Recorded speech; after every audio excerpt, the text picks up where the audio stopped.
is that things were considerably different in those days, especially for black people.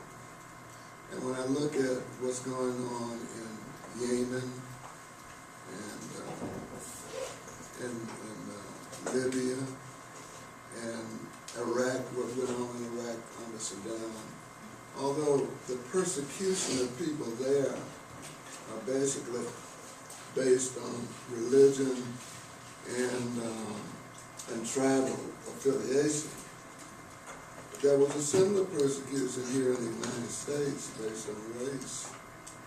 And actually, it's not all that different. And when I said it's not all that different, I mean, back during Jim Crow, people were killed. They called it lynching. Not very pleasant at all.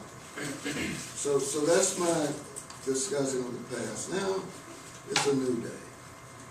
It's a new day. Things have changed a lot. Barack Obama is president of the United States. He's black.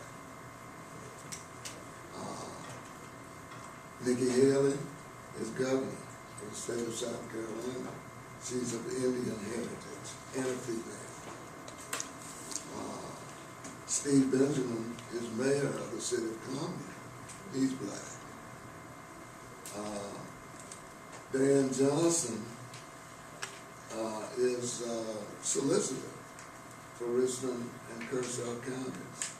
He's black. They're black millionaires.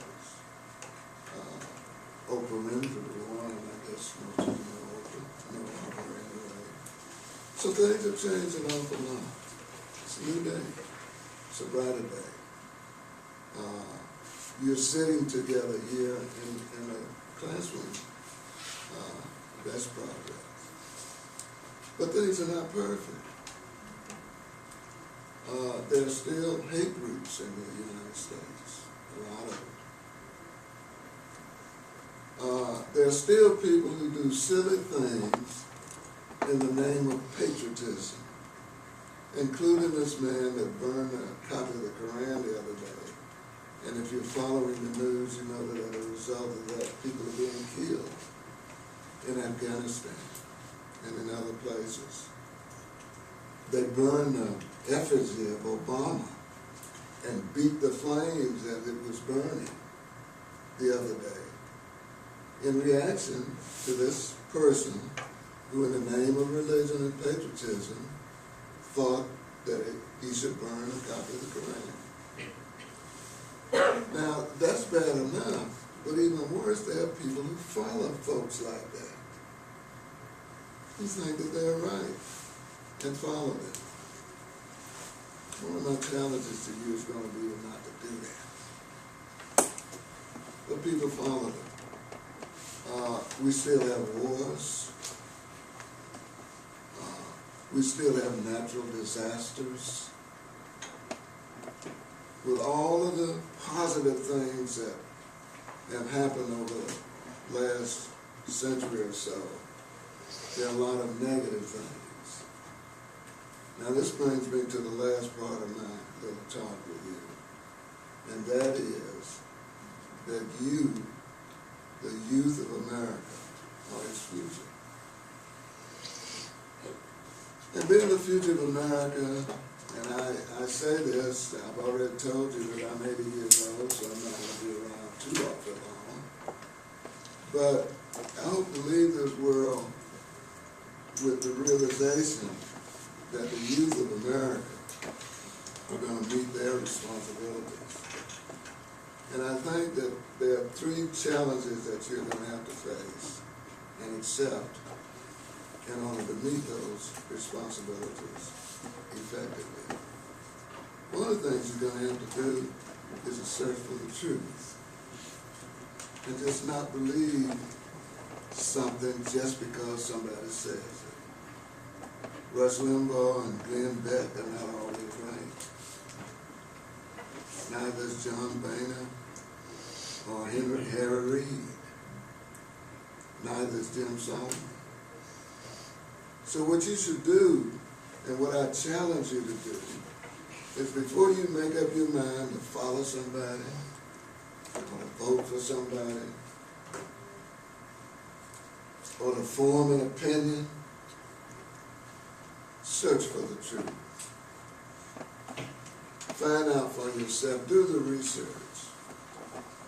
Scientific research, it may be political research, social science research, history. All the history books are not written, they're written as history, but I would classify some of them as novels because they're not factually based. They're just not. So your challenge as a young person in today's world is to search for the truth and not be satisfied until you are satisfied that what you found is the truth. Your head tells you it's the truth, and your heart tells you that it's the truth. So my first challenge to you is to always search for the truth and don't follow anybody blindly. Okay? My second challenge is that you must get prepared. You have an excellent opportunity. You don't know what some of us had to go through just to get an education. I was telling Ms. Payne as we were walking down the hall that when I was in high school, I grew up in Atlanta, there was only one high school for blacks in Atlanta. She was telling me that you have 20-some hundred students here. My high school had 3,000 students in the 10th, 11th, and 12th grade because all the black kids in Atlanta went to the same high school. And since I want you to think that I'm somebody, I'll just tell you that M.L. King and I, Martin Luther King Jr. and I were in high school at the same time in Atlanta. He was a year ahead of me. But I knew him as a boy. So you got to get prepared. You've got to take advantage of the opportunities that you have, not just here, but every opportunity to read as much as you can. Okay? There was a cowboy, an American cowboy comedian named Will Rogers. How many of y'all ever heard of Will Rogers? He's quite a guy. Go back and read up on Will Rogers. Will Rogers used to start many of his routines with the statement, "Everything I know, I read in the paper." Well, you can't let the paper be your only source of information. You can't let television be your only source of information. You can't let blogs be your only source of information. You can't let what somebody tells you be your only source of information. You got to dig for the truth, and you got to get prepared so that when your time comes to take over, to be a teacher, to be an agency head, to be an Air Force commander, when your time comes, you've got to be ready. And so the only way to be ready is to take advantage of every opportunity that you have to get prepared. So that's my second challenge. The first one is search for the truth. And don't accept it as truth until you're convinced in your head and in your heart.